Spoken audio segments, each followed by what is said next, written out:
welcome. My name is Liz Hyman. I'm the president and CEO of the XR Association, and I am thrilled to welcome you all here today. We are kicking off a webinar series as part of our efforts around the Charting the Future of Immersive Technology effort that we put out, a recent white paper, and that was the culmination of a year-long process through our Future of XR Advisory Council, where we delved into several topics, but the focus today is going to be on norms and behavior in immersive spaces.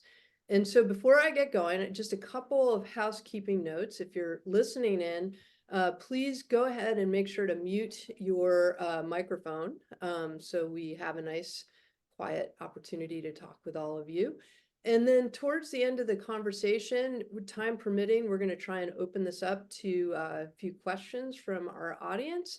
And you should see a Q&A box. And if you don't mind, putting your questions into that Q&A box so we have a chance to address them towards the end of our program. But with that as our sort of housekeeping items, I'm thrilled to have a really great group of people. All of the individuals here, either in their own capacity or through their companies, participated in our Future of XR Advisory Council working group on norms and behaviors.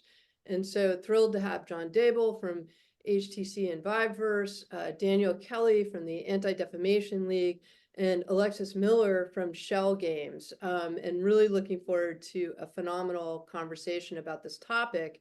As we know, we are more and more starting to build into these immersive spaces. And it's very important that we sort of get down live, in terms of what we're thinking about in terms of best practices and really lifting up the immersive experience for everyone. So where I wanted to start today is to give each of you an opportunity to introduce yourselves in a little more of a full fashion, but try to think also about your perspective on this topic and, what really creates this inclusive and inviting environment that we're all trying to achieve. So I'm just going to start because I'm looking top to bottom. So I see John Dabill on the top. So John, could you go ahead and introduce yourself? Yeah, absolutely. Thank you, Liz. So good afternoon, everybody. So my name is John Dabill. I head up business development and product operations for VIVERSE. VIVERSE is the platform and service spatial collaboration division of HTC. And key to my role is, working with customers, enterprise customers, to really show them how immersive platforms like our VIVERSE platform can help connect their staff and customers in new and immersive ways. So really pleased to join the conversation today. Fantastic. And then Daniel, I see you next. Can you introduce yourself? Sure. My name is Daniel Kelley. I'm the Director of Strategy and Operations and interim head of the Center for Technology and Society at the Anti-Defamation League. ADL, the Anti-Defamation League, was founded in 1913 with a mission to stop the defamation of the Jewish people and secure justice and fair treatment to all.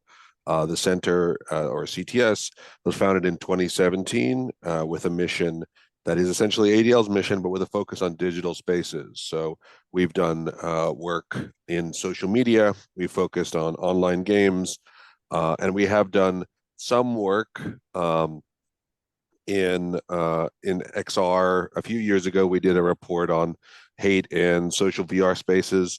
Our focus has been primarily in social media and online games because those sort of two types of digital spaces are at scale, and the urgency of the need to address hate, harassment, and extremism in those spaces is very present. At the same time, I think XR is something we're keeping an eye on because, despite maybe the great wishes of the industry that you were at a huge scale, I think the opportunity that you're not at the moment presents a lot of opportunities to avoid the missteps that we have seen taken by social media and by online games. And I'm happy to talk a little bit about what we see in those spaces. One of the things I just would highlight is In one of our recent research pieces, we did some qualitative interviews with people who are targeted by hate and harassment in online games. And we asked one person, we said, about their experience, for example, of sexual harassment in online games. And the respondent, who was a woman, said, "Oh, for me, not too much." And for us, I think that's really indicative of sort of both the norms problem in online games and the opportunity for XR, right? This idea that somebody would feel like, oh, I didn't experience that much, right? Like there's an appropriate amount of sexual harassment you should expect as a woman in an online game space, right? Those are the kinds of things that I think we have the opportunity now to push back against, right? Our data shows that 76% of adults experience harassment in online games, 60% experience severe harassment. So these are things like sexual harassment, violent threats, swatting and doxing. 15% of adults are exposed to white supremacist ideologies in online games. So these are the things, like I said, these are the kinds of the lack of attention that the game industry has played to the spaces that they own and operate has resulted in these kinds of things becoming the norm. And I think there's definitely an opportunity through initiatives like what we were discussing with this white paper and beyond to ensure that that XR spaces don't go the same route that that online games have gone over the last 10 or 20 years. Yeah, so many great points in that introduction. I'm going to put a pin in it for the moment and switch to Alexis and ask her to introduce herself. Hi, thanks for having me today. This is an all-star panel, I'd say. My name is Alexis Miller. I'm Director of Product Management at Schell Games. Schell Games is a video game development studio based in Pittsburgh, Pennsylvania. And we've created around a dozen virtual reality games over the last probably 5 to 10 years. So definitely have a long history in the space. The company also has a big mission on education, transformational experiences, and a strong focus on accessibility, inclusivity, and safety. And so in my role on product, I've gotten to work with almost all the VR games that we've created. And in particular, what I'm going to share more about today is that we developed the virtual reality game of Among Us. So folks have probably heard of Among Us. It blew up during the pandemic, super popular game on PC and mobile. And the premise of the game is you're on a spaceship and one person or two people are the imposter and they're trying to kill everyone else, but you don't know who the imposter is, so you have to figure out and kind of vote them off.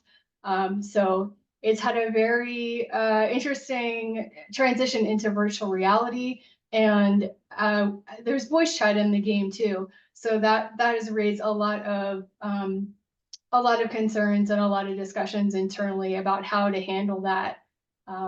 So we have implemented some great strategies, but I would say we're still learning as well. Yeah, great. And yes, I agree. This is an all-star cast here. So now we can kind of jump in a little bit.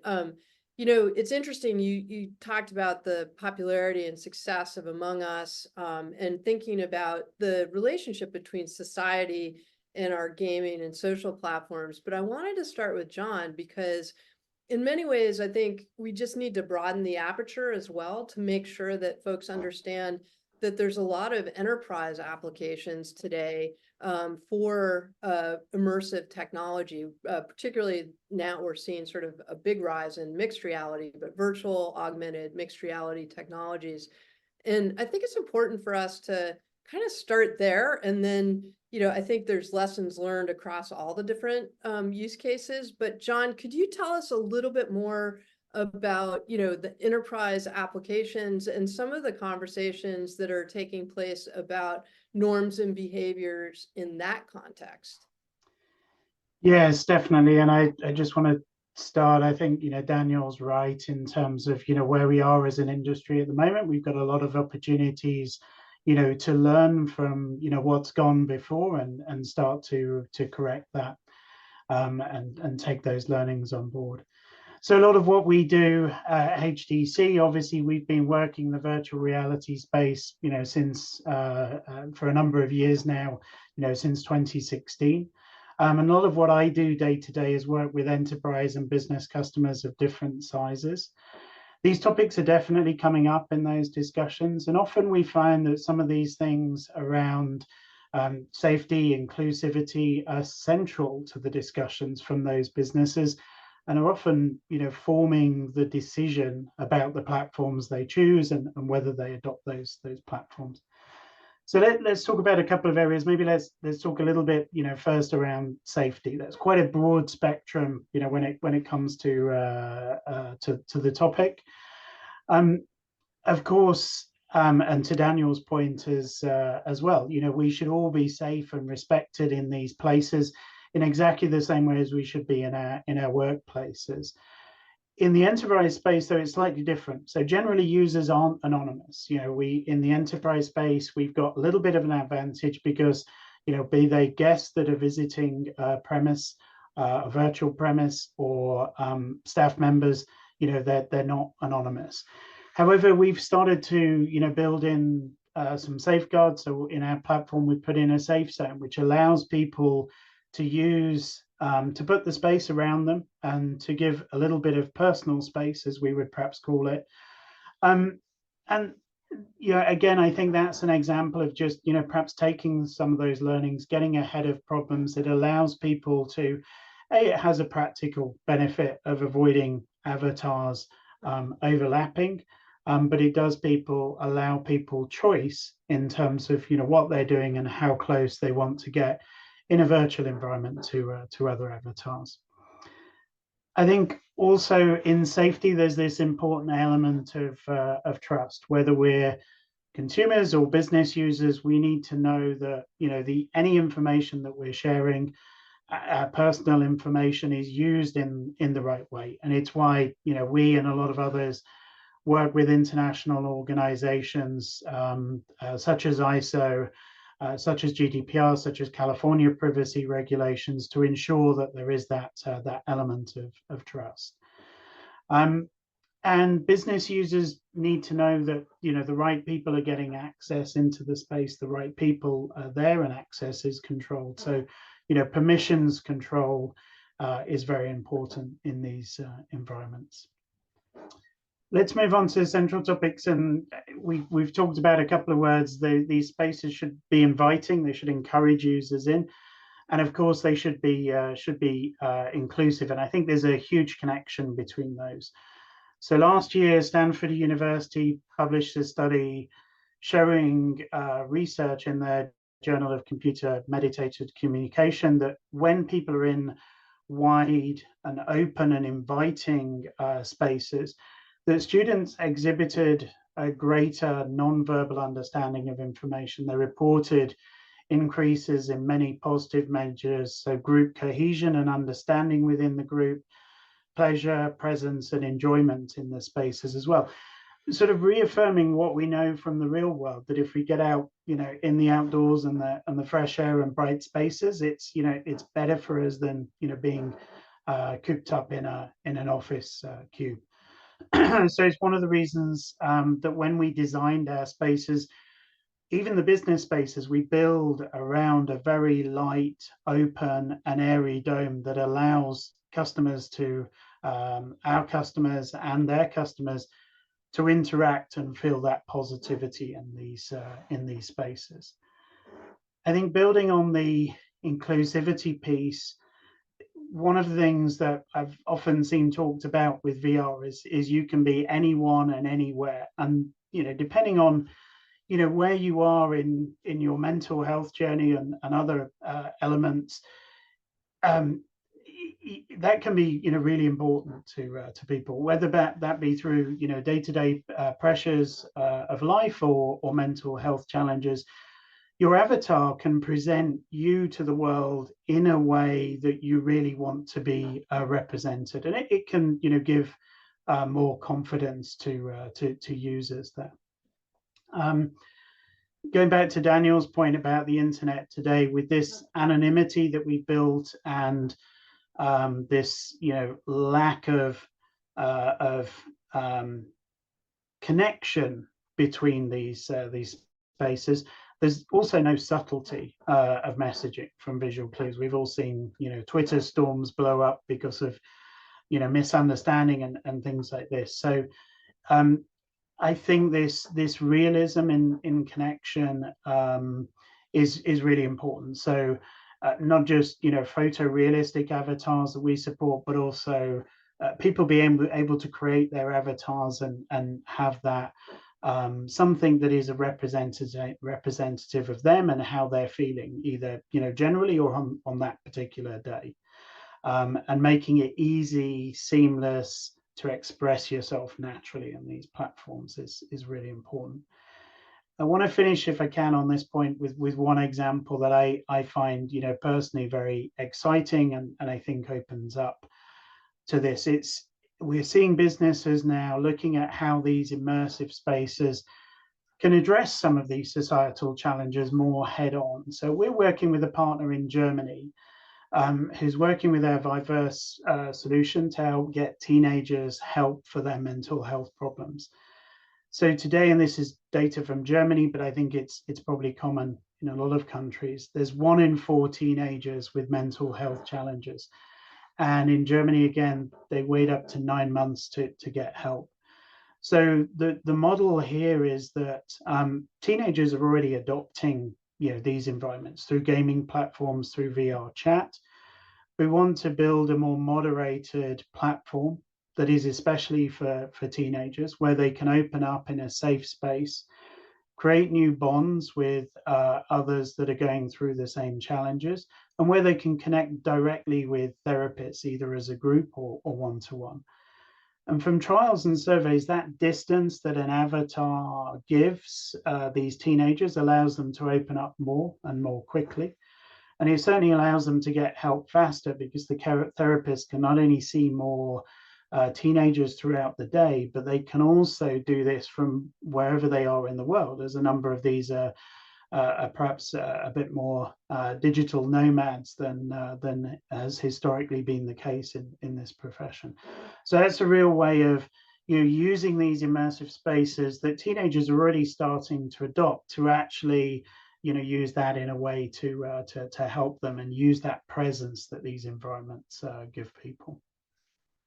Yeah, wow, there's so much to unpack in that answer. I think, first of all, that there are some distinctions, obviously, between enterprise spaces and social and gaming spaces, that we may be able to learn from some of the activities that take place in the enterprise space and translate that into some of the social spaces. I was struck by your comment around inviting environments, if you will, and how that is helpful and conducive. And in fact, in our paper, Charting the Future of Immersive Technology, there's a shout out to some of the social platforms and games that took root during the pandemic that were noted for creating positive environments.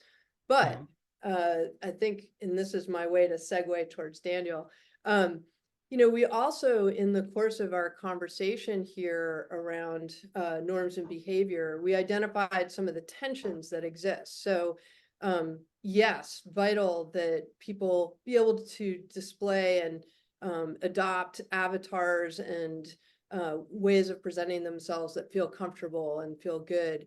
But we also know that sometimes we have disinhibition when we are anonymous, if you will. And more than that, there's a desire to be able to be interoperable. Certainly, businesses may have more closed systems, like healthcare are going to have to be careful about, their metaverse, if you will, and what's open and what's not. But the tension we talked about, Daniel, during the course of our working group was, okay, so on the one hand, you want interoperability, you want pro-competition, you want different players to be able to mesh together and make it seamless for the user to go from one space to the other. But on the other hand, that sometimes raises some really significant challenges, for example, around content moderation, and how we track, potential bad actors. You may have one community that has strong community rules and is done something about a person that is, acting counter to those rules. But how do we think about content moderation in terms of the interoperability conversation? Sure. So I guess I'd say two things. So one would be we have some examples from social media here that we can pull from. So I'd use the sort of three platforms, at least that I think of immediately, that operate at different sort of levels of sort of rule setting. So if you're looking at a Reddit or a Twitch or a Discord, you do have some fundamental rules that govern each of those platforms. And then you also have community-based rules, right, for a subreddit or for a Twitch channel or for a Discord server that are specific to that particular community and that are enforced by community members who are community mods or what have you. So I think the difficult thing here would be, where does the ground, for a Twitch or a Discord or a Reddit, you have an individual platform that isn't like, they don't, Twitch and Discord don't talk to each other. Reddit and Discord or Twitch aren't interoperable in and of themselves. So like, where is that ground layer of agreement, right? Where does that live? And then you have models of like, well, different communities can set rules depending on, is this a space for young people? Is this a space where you are actually want to engage in like intense political discussions, right? You can have different communities set their own norms, but there should be some baselines, and I think where that gets set is an important part of this. And as part of that, right, I'd get to the second point I want to make, which is I think it's important to have some guiding principles, right, that then can essentially guide you in subsequent decisions that you make. So one of these that when we talk to companies, whether it's a VR company or a gaming company or a social media company, whether it's any digital social space, I think the fundamental principle that we urge companies is to center the experience of people from marginalized communities in how you're constructing your space, right? And if you put at the center of your experience the people who are most likely to be harmed by hate, who are most likely to feel unsafe, who are most likely to be harassed because of their identity, then I think you are more likely to have a safer space for all people. If you have as your fundamental core principle, we want to make it safe for folks. In our latest survey, we did ask adult gamers, for example, how often do you feel safe enough to fully express yourself without negative consequences in an online game? And for every game that we ask, at least adult gamers, at least 1 in 10 said never, right? And we never feel safe enough to fully express ourselves without negative consequences. And to me, and to us, I think that's the bar, right? You should be able to be present in a space. And it's not about, having a one-off positive experience, but rather, do you feel safe enough that you can express yourself in that space? And I think to get to that place, you really do have to put the experience of marginalized communities most often targeted by hate, at the center, and then have every decision that you make subsequent to that branch off of that sort of fundamental underlying principle. Yeah, and a couple of years ago, we put out a developer's guide for norms and behavior in immersive spaces. So really trying to get to the folks that are building the experiences to think exactly about that and sort of what the community standard or rule should be, or it can be, and how you enforce it, right? And I think we have to continue to refine and build on that type of exercise, if you will. And I think, again, the paper that we're talking about sort of starts to get to some of those core principles. But Alexis, maybe if I can dig a little bit further into this conversation around content moderation, and you mentioned Among Us VR. I think from our conversations, you have some pretty interesting points of view on effective ways to think about this as we're trying to build this out on a bigger scale. So maybe you could share a little bit more about Among Us and how that fits into this conversation. Yeah, absolutely. I want to say I could relate a lot to what you were talking about, Daniel, because for myself, this was a whole new exploration. So, it was brand new for our studio to have a game with multiplayer, up to 10 people chatting together, all ages, basically completely anonymous, not even avatars, right? Because in the game, you're this single colored being. And I found myself wishing that we did have more, that there were more fundamental sort of rules and expectations in the VR community. And so I found myself looking at other places, looking at other video games, looking at places like Discord, social media, to try to figure out, what's expected, what's best in class, what should we do, right? There's all these options of reporting and flagging and muting. So we started off with sort of a suite of those things that I would call sort of self-service tools.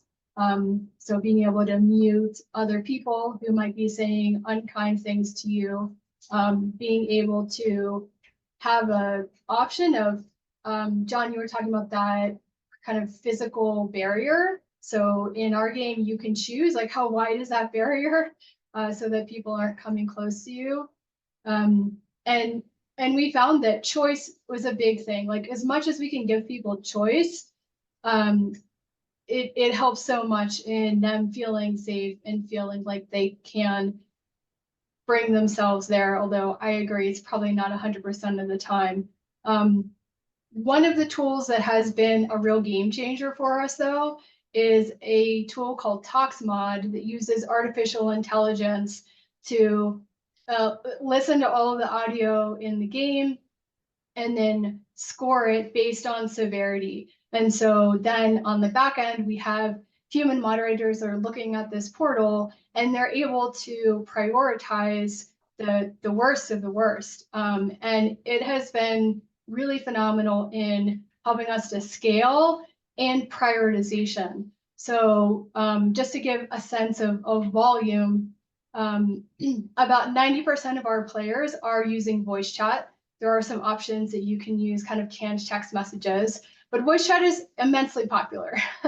And that's honestly, I think, one of the reasons why our game is so popular. So we're seeing about 50,000 hours of audio per month that come out of that game. So we did some rough calculations that if we had human moderators to listen to everything, it would need at least 300 people to manage that, which is obviously not realistic. So again, the tool ToxMod has been instrumental in helping us to take this like fire hose of data and really focus on the worst of the worst. And unfortunately, we were surprised at when we say like worst of the worst, what does this mean? Well, we see that about 80% of what gets flagged as a bad thing people are saying is racial and cultural hate speech. So in keeping in mind, this game is played by all ages. So that was a little bit disturbing to us. And so I think having a tool that can really just help you be more effective has been incredibly powerful. And the accuracy has been impressive too. So we're seeing about over 90 to 95% accuracy.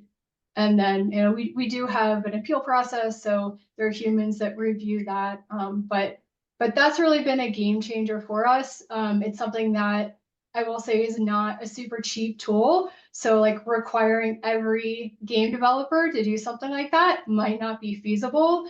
So my hope is that in the future, though, it will become more affordable and a lot easier for that to be something that is table stakes, right? That is just an expectation that when you go into a VR setting and you're talking to other people, that you can't just say whatever terrible things you want to say without consequences. Yeah, that's such an amazing tool that I think we're all fascinated to see how it works, and can it be scaled up? I was going to tell the audience that we're getting closer to some questions, but there's one question that I think is probably appropriate to ask right at this moment. And that was, how many human moderators are you all using through, or ToxMod is using? You start with the AI algorithm, but then how many human moderators does it take, do you think? Yeah, so we launched ToxMod in April of last year, so almost exactly a year ago. And we started off with more moderators because we weren't exactly sure how many people we're going to need. I think at the peak we had about 5 full-time moderators, and we've actually been able to cut that down, because after using the tool for a long enough period of time, the stuff that's like really, really the worst at the top, we were able to have some automation help with that. So we're kind of have decreased the number of moderators, but it was vital that we had more people up front, right? Because perfect sense. we're trying to figure it out. There's probably going to be some follow-up questions in a few minutes, but what I wanted to take from your observations here is, sadly, we're dealing with sort of a societal problem here. I mean, Daniel, the work that the ADL does in identifying the just astronomical increase in not only anti-Semitism, but expressions of racial and other types of hatred. I mean, that's happening regardless of whether you're, online or offline. We're seeing sadly, a big increase in that. And so I think John and Alexis, you both started to talk about some of the tools that are at our disposal here to try to make some of these environments a little safer. In the white paper, we talk a lot about, things like bubbles and flagging and muting and takedown and all the different tools that are presently available. And I would encourage the audience as well. I think all of us try to put out information to help educate the user and the broader audience about those tools, because they're, what's the expression? If the tree falls in the forest, what good is it?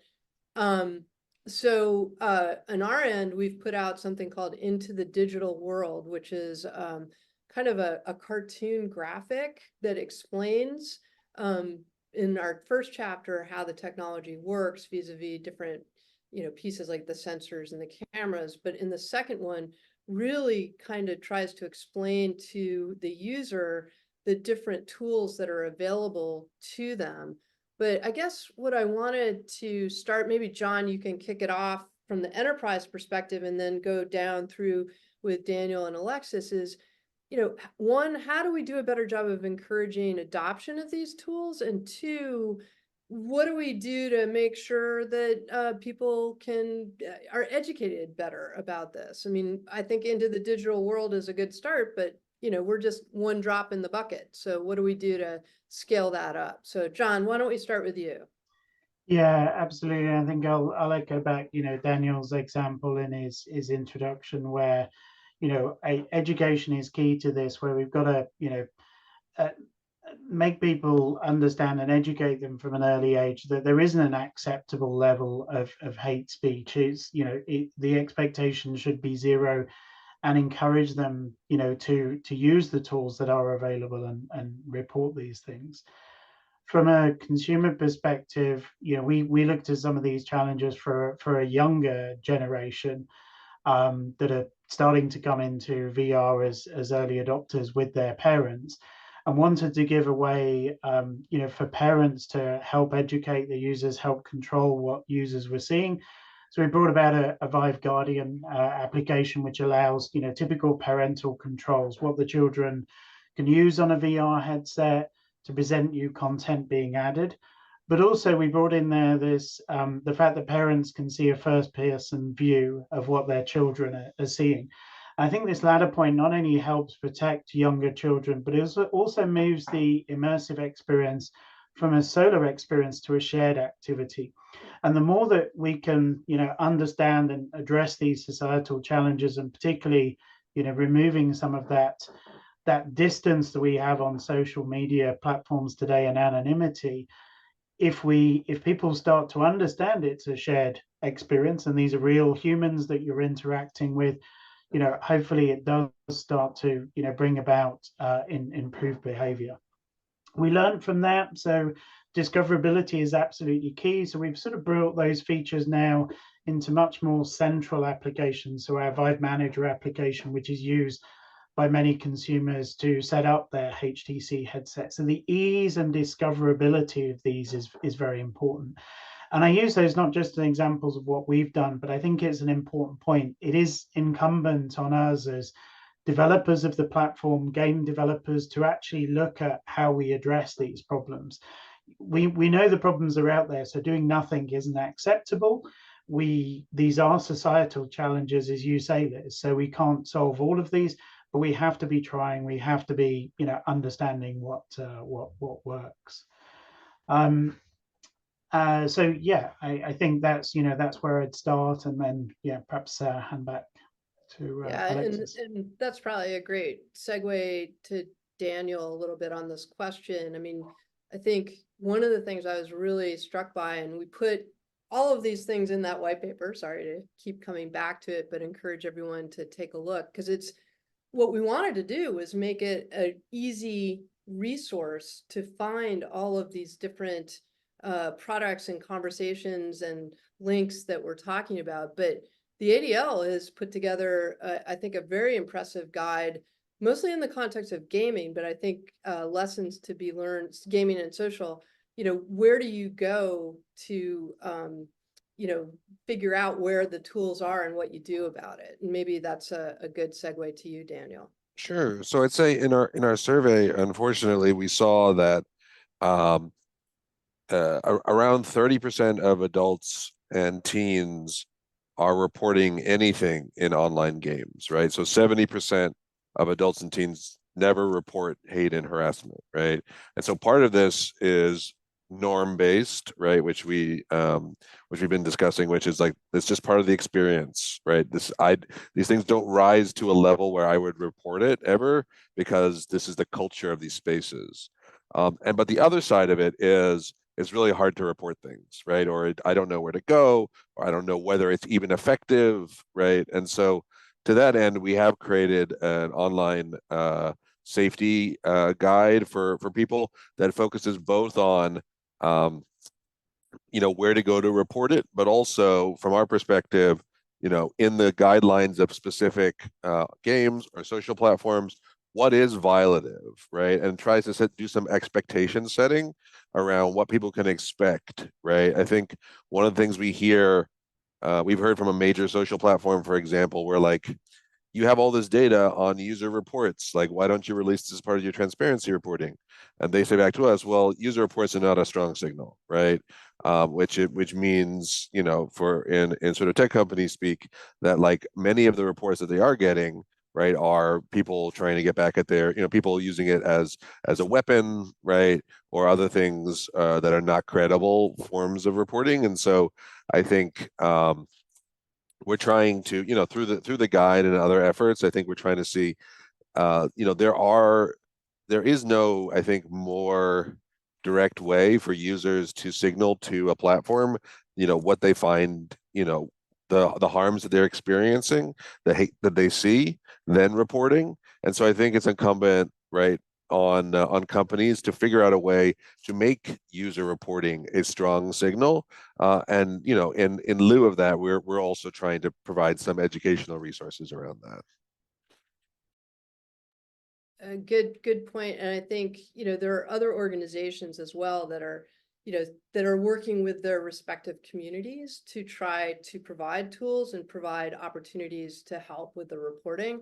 I think the platforms and our community, our different civil society groups, et cetera, we all need to keep that conversation going so that we can find ways to give proper opportunities to report bad behavior, right? Alexis, I don't know, there's probably a lot of tools that are available. You started to talk about them, but do you want to weigh in on this? Yeah, I definitely want to add on to the topic about reporting, because it's something that we learned quickly and were quite surprised by. So in addition to the AI tool TuxMod, we do have the ability for players in game to report. So initially, we are having our moderators prioritize that. So we figured, hey, if someone's going to the trouble of reporting bad behavior, then it must be really serious. And so we should make sure that we're enacting a ban on those first.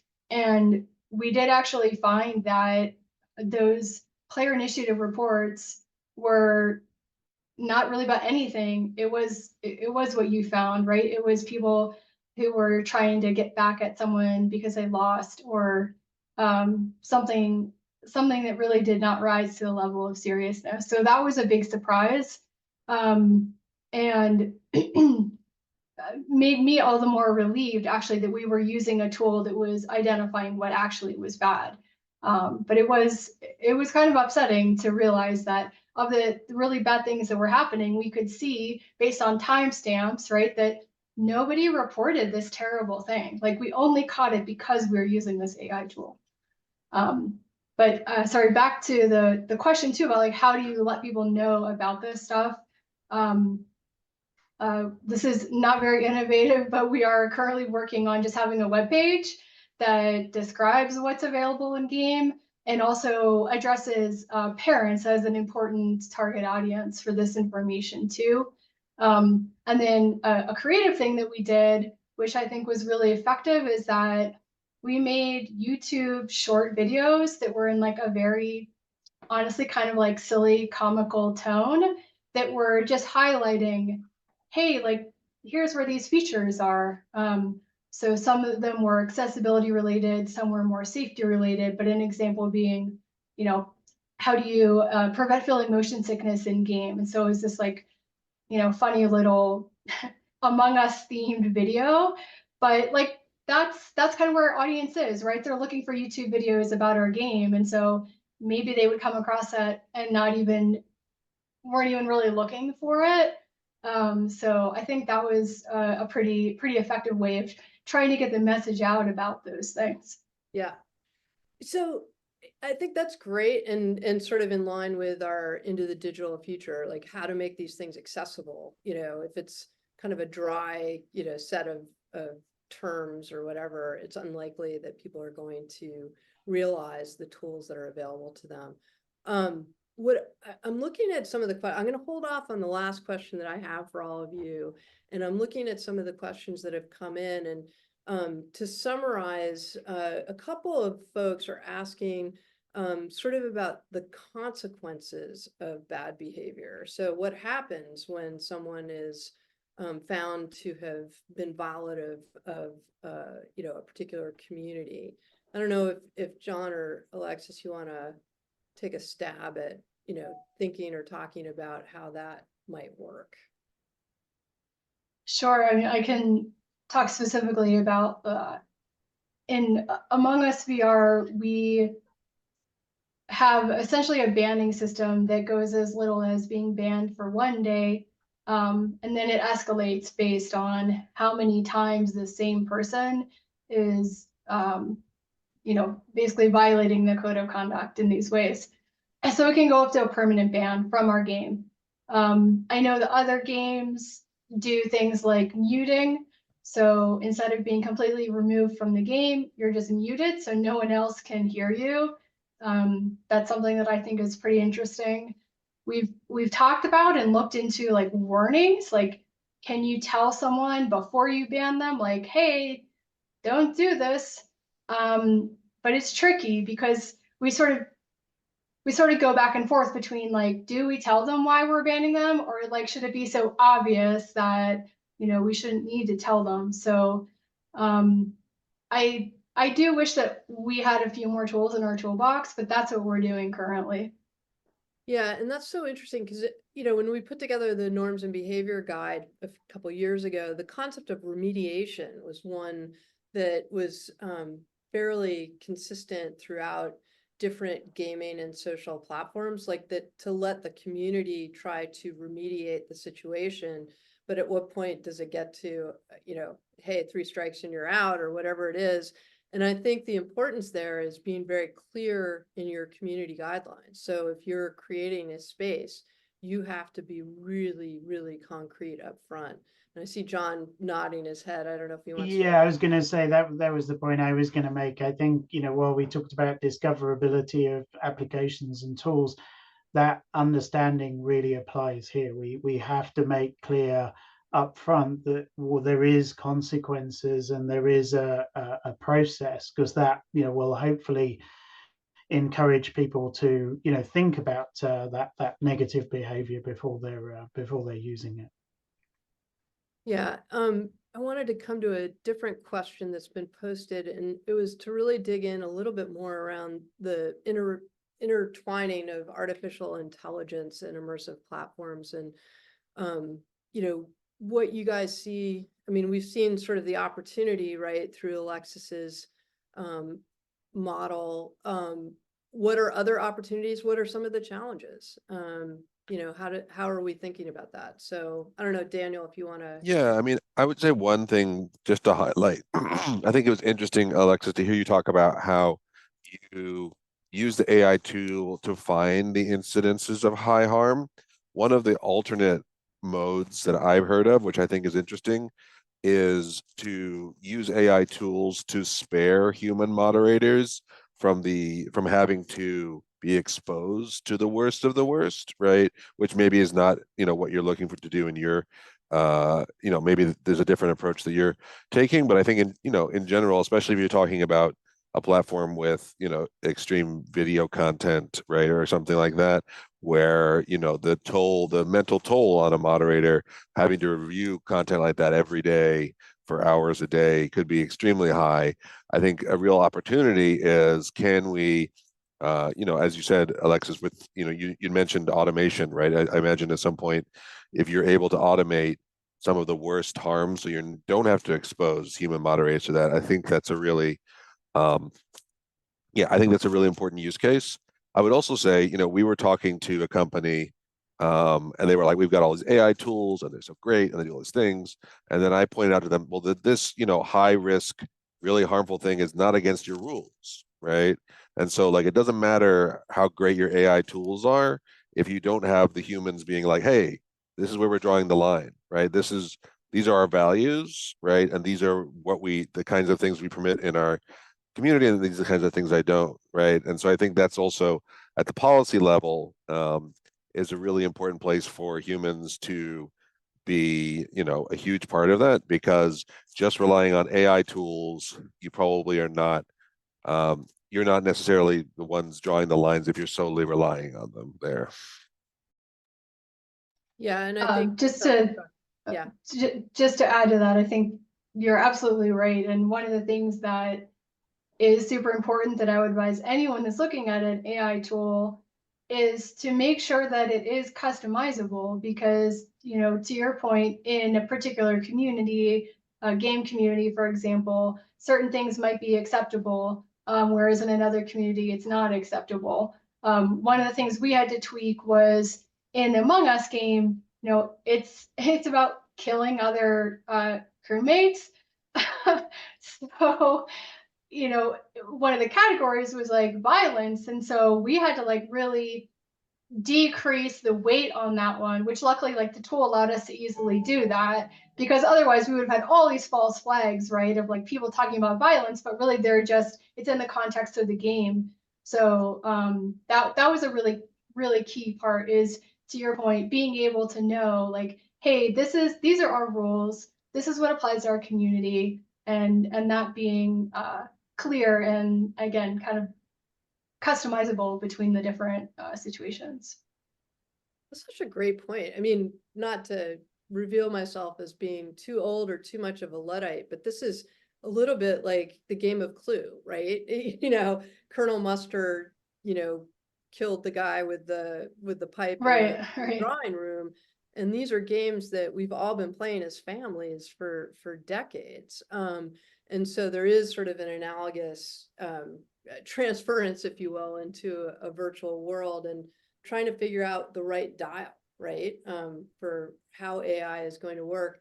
Somebody was asking, are there other examples like Toxmod? And I think we were chatting ahead of time, Alexis, that we're still in the early days of these types of organizations and letting them proliferate more. So I think the example that you've given is really important in a model, hopefully that others can follow. So we'll have to see how that plays out. Daniel, you mentioned briefly, policy, and, to a large extent, the reason we wanted to undertake this whole exercise, the advisory council, the white paper, the webinars, is you're right. We haven't proliferated the public consciousness with immersive technologies as of yet. I think there are some really huge and wonderful game and social experiences that more and more people are starting to adopt. I think, John, you may agree with me that we're seeing a lot of really interesting positive momentum in the enterprise space, whether it's using this type of technology for healthcare or education, manufacturing, job training. That is really coming to the fore. But we're trying to make sure that we unearth the conversation here and encourage better tooling and ways of thinking about all this. I don't know what the role of policy is specifically to this conversation. I think it's always very challenging. There's sort of that First Amendment tension of what people are willing to say and do. But I'm curious whether you guys have a position, around sort of the role of policy and regulating when it comes to this type of conversation. And maybe Daniel, I'll come to you on this one. Sure. So I guess what I was referring to in my comment was more around platform policy, right, which has a specific role. But certainly I think, just as the burden isn't only on industry to address this, but isn't not on industry, right, to address this, I think similarly to regulators, right? It's not only the role of government to address this problem, but it isn't, for example, the role of government to not do that, right? For example, last December, December 2022, Rep. Lori Trahan of Massachusetts wrote a letter with a coalition of lawmakers to a variety, I think 14 different game companies, asking them, hey, this report from ADL just came out. What are you doing about hate and extremism, right? And I think even that level of scrutiny, especially from lawmakers to industries that have not yet, who are not going perhaps as fast as they should, right, given the scale that they're at, and she's not legislating, right? She's not, creating regulation in this way, but she is using the bully pulpit of her office to say, hey, this is a really concerning thing to me, to my constituents, and I want to know what you're doing. And so as a result of that, we have the first document that really, that she published a summary of their responses, saying, here is how each of these game companies is addressing or not, right, hate and extremism in these games. And so I think, you have the ability of government to do things like push for more transparency, to use the bully pulpit, to do these kinds of things that raise awareness and that put pressure on the industry to act, right? Because and to try to understand the space, right? We don't want to jump to regulation without understanding the nature of the problem and the nature of the space. And so that's also something, at ADL that we're trying to do, is for legislators to talk to them about, immersive and, game spaces, how they're similar to social media, which they're more familiar with, and how they're different, right? And where the challenges are. No, great perspective. And I think, that's why it's just so vital to use this time to educate people broadly about the technology. We're coming towards the end, and I had thrown in a question at the end of my prep sessions with all of you. One of our initiatives in the charting the future of immersive technology was that we, XR Association, is making a commitment. We have 9 different initiatives that we've made a commitment to, but one of them is to try to address how we highlight and honor and say good things about platforms that are incentivizing good behavior.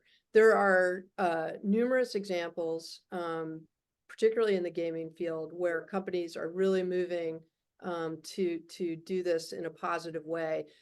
Really quickly, because we have 2 minutes. So I wanted to just see, if you were us, you know, how would you think about trying to honor the positives in these efforts? So I'm going to just start with John really fast and then go right down.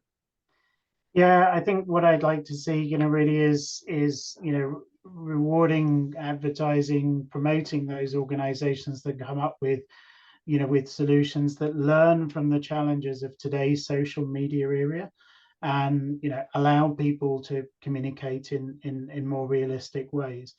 And, you know, just very briefly as well, I want to go back to that example I gave at the beginning from Germany. I want people to understand as well that there is, you know, inherent benefits, or there can be inherent benefits in this new technology that can help us with some of these societal changes. So I think, you know, rewarding and advocating those people that come up with solutions and ideas that help that will be very beneficial, because it will encourage others to do the same. Awesome. And yes, the peer counseling and other avenues, I think, are so indicative of the positives of the industry. 1 minute, Daniel, and then Alexis. So sorry about that. So I'd say, you know, I think you need to be honest about where things are, right? And so like something like the ESRB ratings, where you are actually rating or ranking both people who are doing well and people who have a ways to go, right? I think if you just focus on the positive, I think it's you run the risk of it just becoming like PR or marketing, as opposed to an actual evaluation or a truthful sense of where things are. So I'd say developing some sort of rating system that allows you to credibly be like, hey, this is actually a really great thing that these people are doing. And Alexis, sorry, rushing the end here. I was going to say an award ceremony, because this is such heavy work. We could all use a little celebration and positivity.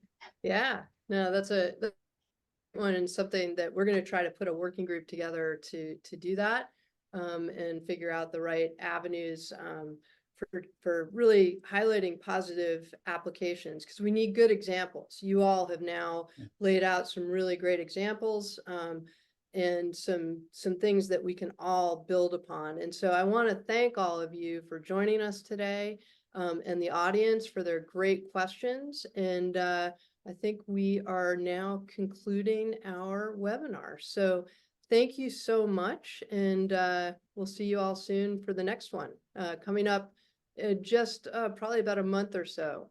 So on youth and safety and their well-being. So looking forward to having that conversation.